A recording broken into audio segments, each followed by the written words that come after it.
The deputy threw him in and bolted the door before the dust settled. 3 men watched through the iron bars, arms folded, satisfied in the way men are when they believe something is finished. The cell was a box of stone and iron. No window, no light once the lantern in the corridor burned low. The lock was a Chubb deadbolt, 3-inch steel shackle, the kind ordered east from Philadelphia because Sheriff Aldous Crane did not trust the hardware sold in Red Rock. The cell had held men before. Some of them were still buried in the yard behind the jailhouse. Nobody had ever come out of that room without Crane's key in the lock. That was what they believed. That belief was the last mistake several of them would ever make. If you have never seen this channel before, subscribe right now. Every story here is true to the bone of the West. No decoration, no mercy. Hit that bell. Now let me tell you how a man with nothing walked out of a locked room and what he did when he got out. The town of Red Rock sat at the edge of the high plains like something spat out by the desert and left to dry. It was not a large town, but it was a profitable one for the men who had chosen to profit from it. The cattle drives came through twice a year, and with the drives came money, and with money came the arrangement. The arrangement was simple. Sheriff Aldous Crane kept order, which in Red Rock meant he kept order for the men who paid him. The Dobson brothers ran the stockyards and the saloon, and a significant portion of the surrounding land. Crane kept their workers in line, ran off any competing interests, and looked the other way when competing interests required more than running off. The town had a doctor, a minister, and a telegraph office. None of them had ever sent a wire that caused Crane any difficulty. The stranger had ridden into Red Rock 11 days before the arrest. He had not introduced himself. He had taken a room at the only boarding house, paid in coin, and spent 3 days doing nothing that anyone could put a name to. He ate at the counter of the saloon in the early mornings before the drinkers arrived. He walked the length of the main street at dusk. He sat on the porch of the boarding house and watched the road coming in from the south. On the 4th day, he spoke to a woman named Clara Marsh, who had filed a complaint with Crane's office 6 months prior regarding land taken by the Dobsons. Her complaint had been recorded, then lost. She was still on the land because no one had yet found it convenient to remove her. The stranger spoke to her for less than an hour. No one in Red Rock knew what was said. On the 5th day, Cole Dobson's man, Reese, found a dead horse on the south pasture. The horse belonged to Cole Dobson.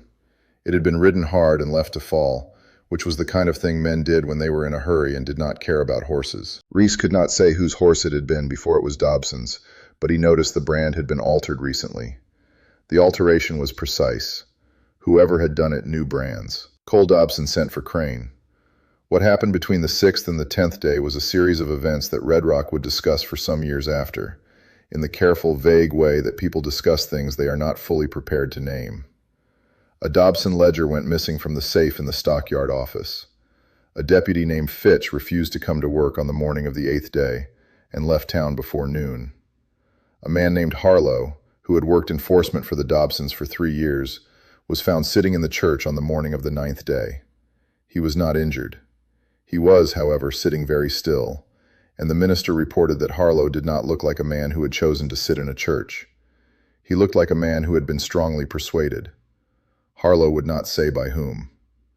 He left Red Rock on the afternoon stage and did not return. On the 10th day, Crane decided he had enough. He gathered 4 men, 2 deputies, 2 Dobson hands, and they took the stranger from the boarding house at gunpoint before sunrise.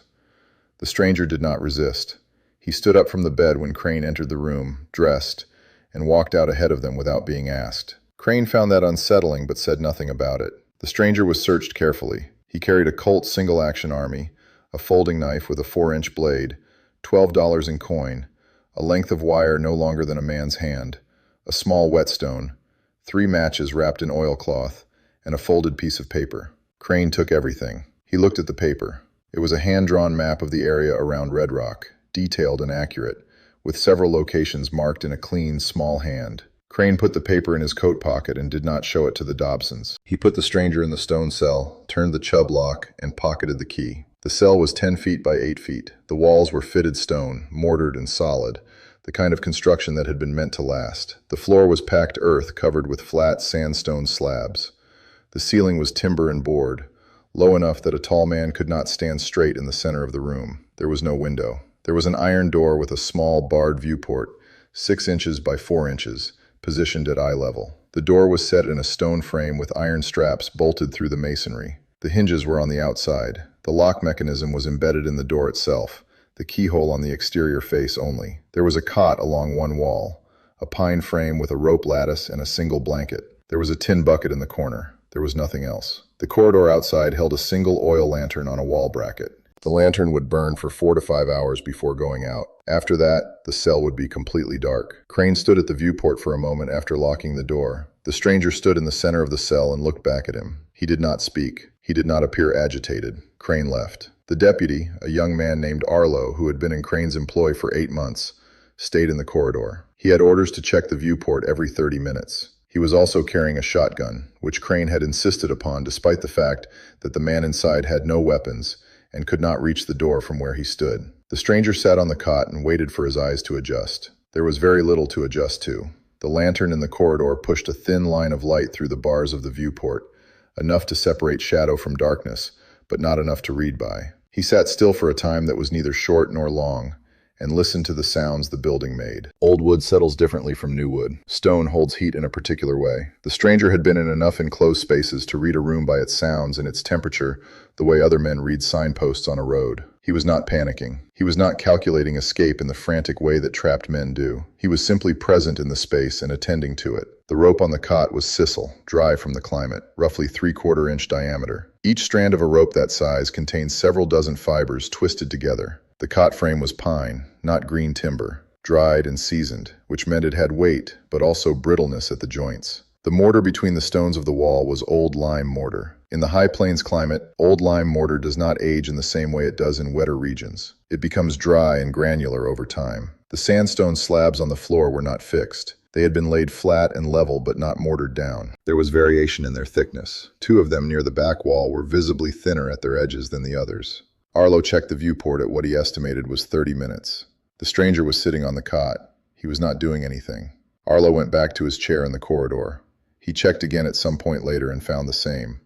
The lantern was burning lower. Arlo had a second lantern outside the jail door and thought about retrieving it, but decided against leaving the corridor.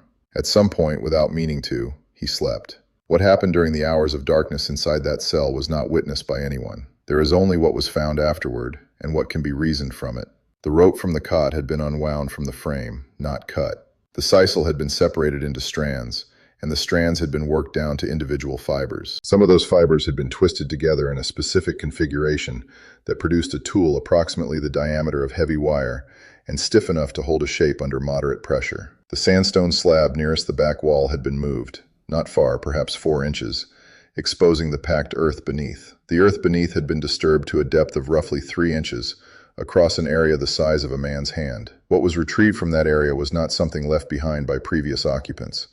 It was something placed there recently. Exactly when and exactly how it was placed there was not clear to anyone who investigated afterward, though several men had opinions about it. The Chubb lock was, as Crane had said, a serious piece of hardware. The Chubb detainer lock had been in production since the 1820s and had been designed specifically to resist picking. Its internal mechanism included a set of levers that would trap the bolt in place if an incorrect key was inserted, what the locksmiths called the detector feature. An ordinary pick would trigger the detector and jam the lock further.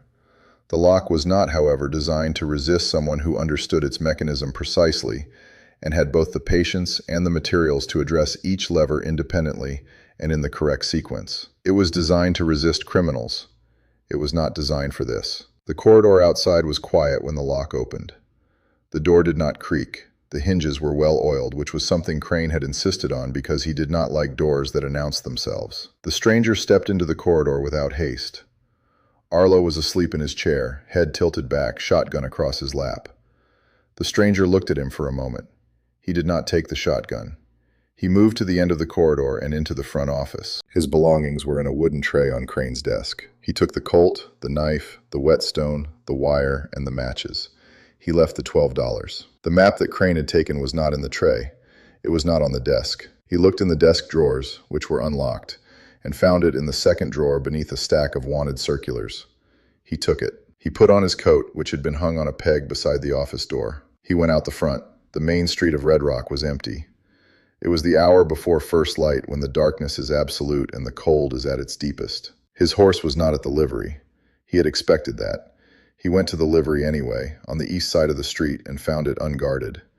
His horse was in the third stall, unsaddled. He saddled it with his own tack, which had been stored on a rail beside the stall. This took approximately 12 minutes. He led the horse out the back of the livery and around to the alley that ran behind the main street buildings. He did not ride out of town. He rode to the east end of the street and stopped behind the feed store. He dismounted and tied the horse to a post. He waited. The sky began to separate light from dark in the east, slowly, the way it does on the high plains where there is nothing to interrupt the horizon. The feed store backed up against the stockyard fence. The stockyard office was a separate building inside the fence, a solid structure with a wood floor and glass windows. The Dobson brothers kept an overnight man in the stockyard office during the drive season. The drive had ended 2 weeks prior. The office was empty. Crane's house was on the north side of town, set back from the main street on a short rise. It was a modest house for a man who had accumulated what Crane had accumulated, which was itself a kind of statement about Crane. He was practical. He did not display what he had. He kept things where they were useful, not where they would be seen.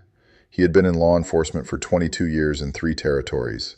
He was not a fool. He was up before the light, as he usually was, and he was standing on his porch with a cup of coffee when he saw the light moving in the stockyard office. He set the cup down. He went inside and got his rifle. What followed on the main street of Red Rock in the gray light of morning was witnessed by approximately 8 people, including the minister, 2 women from the boarding house, and the man who ran the telegraph office, who had come out because he heard raised voices. Crane came down the main street from the north with 2 men, Deputy Arlo, who had been woken by a kick to the chair, and one of the Dobson hands who had been sleeping in the saloon. Cole Dobson came from the stockyard with 2 more men. They converged on the main street in front of the jailhouse, which was also in front of the telegraph office, and the man from the telegraph office stepped back inside and closed the door, but did not move away from the window. The stranger came out of the alley beside the feed store. He walked into the middle of the street without hurrying. He had the Colt at his hip. He stopped approximately 30 feet from Crane and did not speak. Cole Dobson looked at Crane. Crane looked at the stranger with an expression that the minister would later describe as something between fury and something else the minister could not quite name. "You want to explain yourself," Crane said. It was not quite a question. The stranger said nothing for a moment, then, "I want to know if you'll step aside." Crane did not step aside. The 2 men with Cole Dobson moved to flank, and what happened in the next several seconds was a sequence that the witnesses would reconstruct differently from one another, though they agreed on the outcome. One of the Dobson men drew first. The stranger's first shot hit the man in the shoulder and took him off his feet. Crane brought his rifle up and the stranger moved.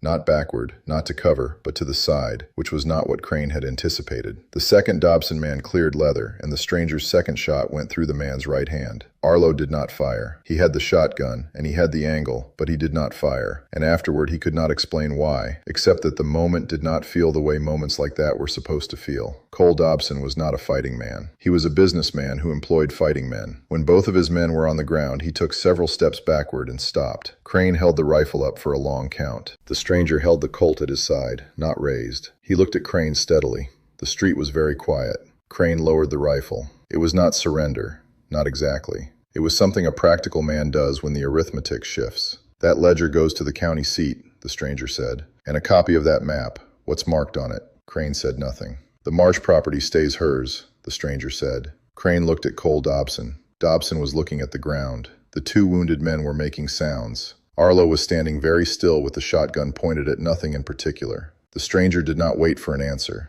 He walked back to the alley, and the sound of a horse moving at a trot reached the street, and then it faded, and then it was gone. Arlo was the one who went back to the jail cell. He stood in the corridor for a long time before he opened the door and went in. The cell was exactly as it had been, except for the rope on the cot, which was unwound, and the slab that had been moved, and the door that stood open behind him. The lock hung from the iron door, shackle closed, untouched on the outside. He turned it over in his hands. He could not find the scratch marks he expected to find. He put it down on the floor of the cell. He did not pick it up again. The man from the telegraph office sent 3 wires that morning before Crane knew he had done it. The county seat was 40 miles east.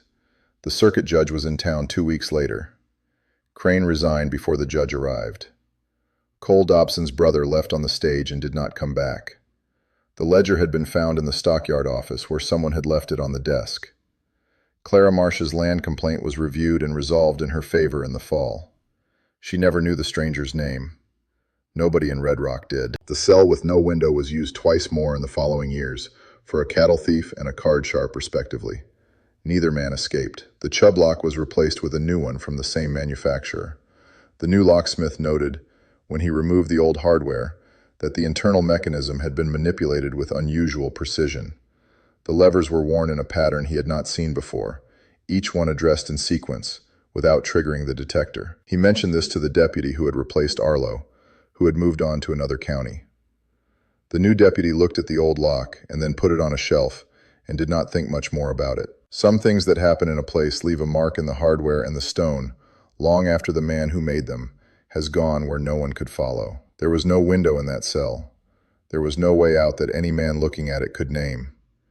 In the morning it was empty, and the lock was still closed. That was what was left of him in Red Rock. That and the fact that the land was still hers, and the ledger had reached the judge, and 2 men had left town fast and not come back. It was not a legend. It was a set of facts that nobody could fully arrange into a story that held together. That was how he left most places. Not with a name attached, and not with an explanation that satisfied. Just with a door hanging open, and a lock that hadn't been touched, and a road heading south into the high plains that showed fresh tracks until the wind came up, and then showed nothing at all. That's the story of the cell with no window. If you want more true stories from the high plains, more men who walked into impossible situations and left something behind that nobody could explain, subscribe to this channel and hit the bell. Every story here is from the bone of the West. No padding, no mercy. Leave a comment. How did he do it? What did he take from under that stone slab? Come back next time. The road keeps going.